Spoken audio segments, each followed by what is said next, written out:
Hello students, how are you? My name is Amir and I'm your English trainer, and today in this class I'm going to teach you future continuous tense. Previous classes में हमने present tense पूरा का पूरा finish कर लिया है, साथ ही साथ हमने past भी finish किया और future indefinite तक complete कर लिया है। हमने IDs देख ली है, कहाँ पे उनका इस्तेमाल करेंगे, यहाँ सारा कुछ हमने देख लिया है। आज की क्लास बेस्ड होने वाली है फ्यूचर कॉन्टिन्यूअस टेंस पे। अगर आपको प्रीवियस क्लासेस देखनी है तो आपको लिंक डिस्क्रिप्शन में मिल जाएंगे, जाकर आप वहाँ से उन वीडियोस को चेकआउट कर लीजिए, उन क्लासेस को देख लीजिए, या फिर आप आई बटन पे हिट करके भी उन क्लासेस को देख सकते हैं। आज की ये क्लास पूरी की पूरी बेस्ड है फ्यूचर कॉन्टिन्यूअस टेंस पे। तो सबसे पहले हम लोग देखने वाले हैं फ्यूचर कॉन्टिन्यूअस टेंस की आइडिया यानी पहचान क्या है। अगर हम फ्यूचर कॉन्टिन्यूअस टेंस की आईडी की बात करें तो आईडी जो हमें कॉलेजेस में पढ़ाई जाती है, बचपन से जो हम पढ़ते चले आ रहे हैं स्पेशली यूपी मीडियम में, तो वो आईडी होती है जिन हिंदी वाक्यों के अंत में रहा होगा, रही होगी, रहे होंगे, जिन हिंदी वाक्यों के अंत में रहा होगा, रही होगी, रहे होंगे आदि शब्द आते हैं, ऐसे वाक्यों को हम फ्यूचर कॉन्टिन्यूअस टेंस में बनाते हैं। यानी वाक्य के अंत में अगर आपको कहीं पे भी रहा होगा, रही होगी, रहे होंगे इस टाइप के वर्ड्स मिल जाएंगे, आप उन्हें फ्यूचर कॉन्टिन्यूअस टेंस में बनाओगे। मैंने पहले भी बताया था कि इंग्लिश बोलते समय हमारे पास हम वाक्य के अंत में क्या होगा इससे कोई फर्क नहीं पड़ता, हमें फटाफट इंग्लिश बोलना है तो हमें दूसरे कॉन्सेप्ट को फॉलो करना पड़ेगा। इंग्लिश बोलते समय फिर हमें क्या करना है, इंग्लिश बोलते समय हम क्या चीज़ दिमाग में रखेंगे। तो अगर हम इंग्लिश बोलते समय जो इस्तेमाल की जाने वाली आईडी है फ्यूचर कॉन्टिन्यूअस टेंस की, वो आईडी है जब भी हम सब्जेक्ट के भविष्य में किसी इंडिविजुअल टाइम पे कोई कार्य कर रहे होने के बारे में, अर्थात सब्जेक्ट के व्यस्त होने के बारे में बताते हैं या किसी से भी पूछते हैं, ऐसे वाक्यों को हम फ्यूचर कॉन्टिन्यूअस टेंस में बनाते हैं। मतलब कह रहा है सब्जेक्ट के भविष्य में किसी इंडिविजुअल टाइम पे कोई कार्य कर रहे होने के बारे में जब भी हम बताएंगे, जैसे कि एग्जांपल के तौर पर अगर मैं बोलता हूँ मैं कल सो रहा हूँगा, ठीक, मैं कल सो रहा हूँगा, तो यहाँ पर अगर वाक्य के अंत में रहा रही रहा होगा और कल सो रहा हूँगा मतलब कल सोने में व्यस्त हूँ, वह क्रिकेट खेल रहा होगा, वह क्रिकेट खेलने में व्यस्त है। यानी कि जब भी आप भविष्य में किसी इंडिविजुअल टाइम पे सब्जेक्ट के व्यस्त होने के बारे में बताते हो, ऐसे वाक्यों को आप फ्यूचर कॉन्टिन्यूअस टेंस में बनाते हो। एक एग्जांपल और देखते हैं और अच्छे समझने की कोशिश करते हैं। वह कल घर आ रहा होगा, इसे बनाना है तो कैसे बनाएंगे हम, पता चल गया कि ये फ्यूचर कॉन्टिन्यूअस टेंस है। इसको बनाने के लिए हम सिंपली रूल क्या इस्तेमाल करेंगे, तो फ्यूचर कॉन्टिन्यूअस टेंस का रूल है सब्जेक्ट प्लस विल या शैल में से एक प्लस बी, फिर वर्ब आएगी आईएनजी फॉर्मेट में, देन ऑब्जेक्ट और फिर बचा हुआ पोर्शन आपका आ जाएगा। यानी सबसे पहले सब्जेक्ट, फिर विल या शैल में से एक, फिर be and then verb ING format में ऑब्जेक्ट और फिर बचा हुआ पोर्शन आपका आ जाएगा। यानी सेंटेंस था वह कल घर आ रहा होगा, वह कल घर आ रहा होगा, सब्जेक्ट है वह, और यहाँ पर अगर हम हेल्पिंग वर्ब बात करें तो विल का यूज करेंगे। आना होता है कम मीन्स, तो वह कल घर आ रहा होगा, इसे में बनाना है तो कैसे बनाएंगे हम, इसे बनाएंगे हम he will be coming home tomorrow, he will be coming home tomorrow. अगला सेंटेंस यहाँ पर देख लेते हैं, हम कल यहाँ खेल रहे होंगे, हम कल यहाँ खेल रहे होंगे। अब यहाँ पर हम देखेंगे तो सब्जेक्ट क्या है, हम, और यहाँ पर खेल रहे होंगे, ये आपका मेन सेंटेंस हो गया। यहाँ हम इसे लास्ट में लगा सकते हैं।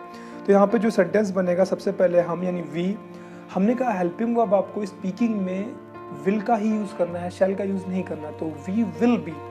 खेलना के लिए हम लोग प्ले का यूज करते हैं तो प्लेइंग आ जाएगा, we will be playing here tomorrow, we will be playing here tomorrow, we will be playing here tomorrow. अगले सेंटेंस की अगर हम बात करें तो अगला सेंटेंस लिखा है तुम वहाँ कल हिंदी इस समय पढ़ा रहे होगे, तुम वहाँ इस समय कल हिंदी पढ़ा रहे होगे। तो यहाँ पर सब्जेक्ट क्या है तुम, और कर क्या रहे होगे, पढ़ा रहे होगे। मेन सेंटेंस आपका ये हो गया तुम पढ़ा रहे होगे, तो यू विल बी टीचिंग, तुम पढ़ा रहे होगे, यू विल बी टीचिंग क्या, Hindi, you will be teaching Hindi, कहाँ, वहाँ, देयर, इस समय, in this time tomorrow, you will be teaching Hindi there tomorrow in this time, या you will be teaching there Hindi tomorrow in this time. ठीक है, clear हो गया।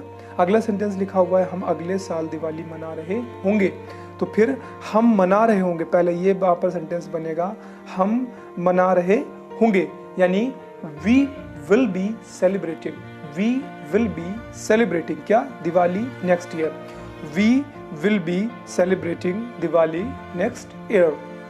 ये हो गए आपके सारे के सारे अफर्मेटिव सेंटेंसेस, साधारण वाक्य। अगर हम बात करें अब निगेटिव सेंटेंसेस की, तो निगेटिव सेंटेंसेस को हम कैसे बनाएंगे? निगेटिव सेंटेंसेस में बस फर्क इतना रहेगा रूल में कि आपको विल नॉट बी, यानी बीच में आपको विल या शैल जो भी आता था उसके बाद में आप जब बी लगाते तो उसके बीच में आपको नॉट लगा देना है। यानी रूल क्या रहेगा? सब्जेक्ट प्लस विल या शैल में से एक plus not plus be, verb ING format में ऑब्जेक्ट और बचा हुआ ऑप्शन आपका आ जाएगा। यानी सेंटेंस लिखा है वह घर वापस नहीं आ रहा होगा, वह घर वापस नहीं आ रहा होगा। हमें बनाना है तो सबसे पहले वह यहाँ पर है रहा होगा, नहीं वापस, वह घर वापस नहीं आ रहा होगा, तो he will not B. Return means वापस होना, ही विल नॉट बी रिटर्निंग, कहाँ? घर, तो he will not B returning home, he will not B returning home.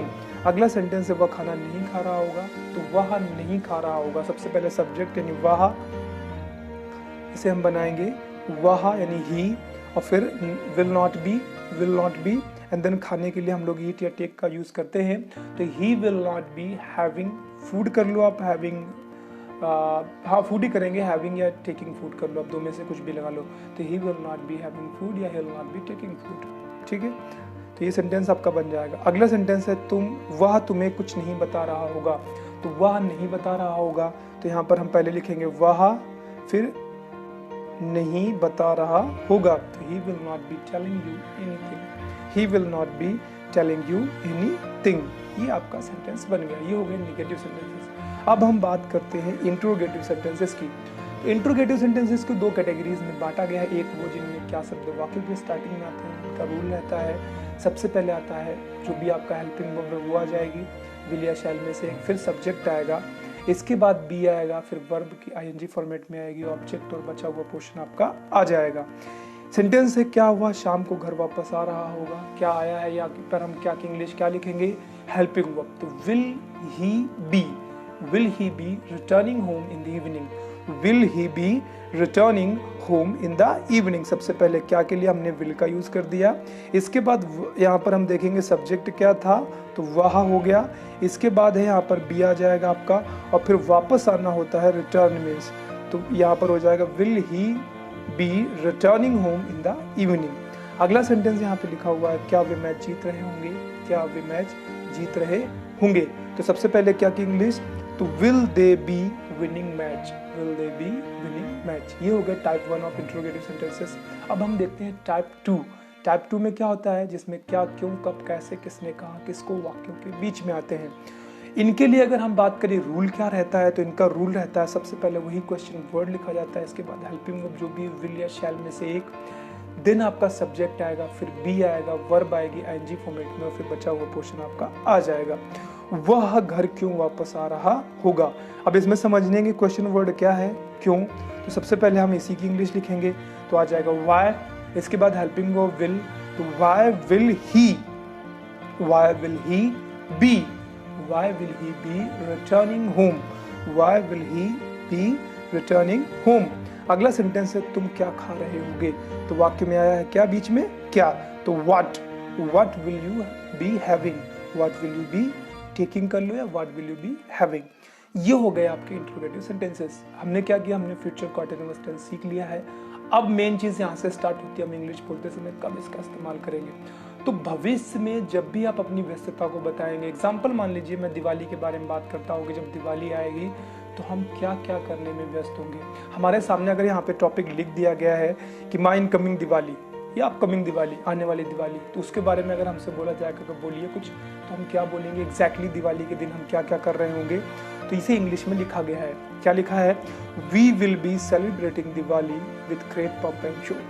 आने वाली दिवाली हम लोग खूब धूमधाम से मना रहे होंगे, with great pomp and show, खूब धूमधाम से मना रहे होंगे। Last year I couldn't celebrate Diwali because I was out of station, but this year I will leave no stone unturned to make this day memorable. पिछले साल मैं दिवाली ठीक से नहीं मना पाया क्योंकि मैं घर से बाहर था। इस साल मैं दिवाली मनाने में कोई कसर नहीं छोड़ूंगा, दिवाली के दिन को यादगार बनाने में कोई कसर नहीं छोड़ूंगा। लीव नो स्टोन अनटर्न्ड का मतलब होगा कोई कसर ना छोड़ना, ठीक है। आगे लिखा हुआ है we will be cleaning our houses and business premises before Diwali. Diwali से पहले हम अपने घरों की, अपने व्यापार प्रांगणों की सफाई कर रहे होंगे। There will be a lot of crowd in the shopping centers on the day of Diwali. There will be a lot of crowd in the shopping centers of the day of Diwali. People will be looking in their best dresses.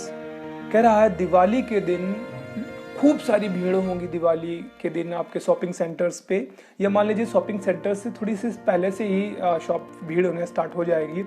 जब दिवाली का दिन आएगा तो दिवाली के दिन लोग अपने best dresses में होंगे, अपने सबसे अच्छे वाले कपड़ों में, सबसे लुक अच्छा दे रहे होंगे।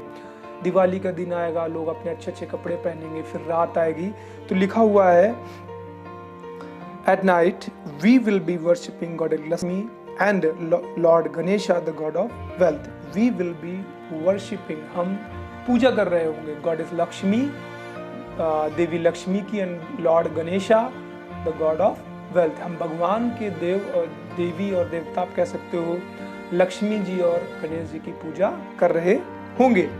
आगे लिखा हुआ है people will be decorating their houses with the rose of light. कहते हैं लोग अपने घरों की सजावट प्रकाश की पंक्तियों से करेंगे। लोग दीपक जलाते हैं, दीपक से लोग अपने घरों की सजावट करेंगे। आगे the childrens will be playing with the crackers. बच्चे पटाखों के साथ खेल रहे होंगे या पटाखों से खेल रहे होंगे। This whole earth will be looking like heaven that day। कहते हैं उस रात, आप कह लीजिए दिन कह लीजिए, उस रात या उस दिन ये पूरा का पूरा जो धरती है, पूरी की पूरी अर्थ है, ये स्वर्ग के समान खूबसूरत अच्छी दिख रही होगी।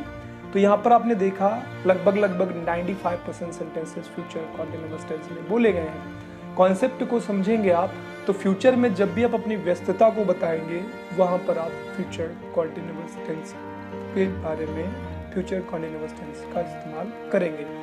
आज की क्लास में फिलहाल इतना ही। आज की क्लास में हमने देखा फ्यूचर कॉन्टिन्यूअस टेंस। बहुत जल्द हम फिर से मिलेंगे एक नई क्लास में। क्लास का जो भी फीडबैक है, जो भी आपको लगता है क्लास में और अच्छे से होना चाहिए था, आप उसे कमेंट सेक्शन पे लिख दीजिए। I will just try to recover that thing कि मैं अगली बार में वो चीज़ें सही कर सकूं। आज की क्लास में फिलहाल इतना ही। बहुत जल्द हम फिर से मिलेंगे एक नए टॉपिक में बात करते हुए। तब तक अपना खूब सारा ख्याल रखिए, इंग्लिश बोलने की प्रैक्टिस करते रहिए।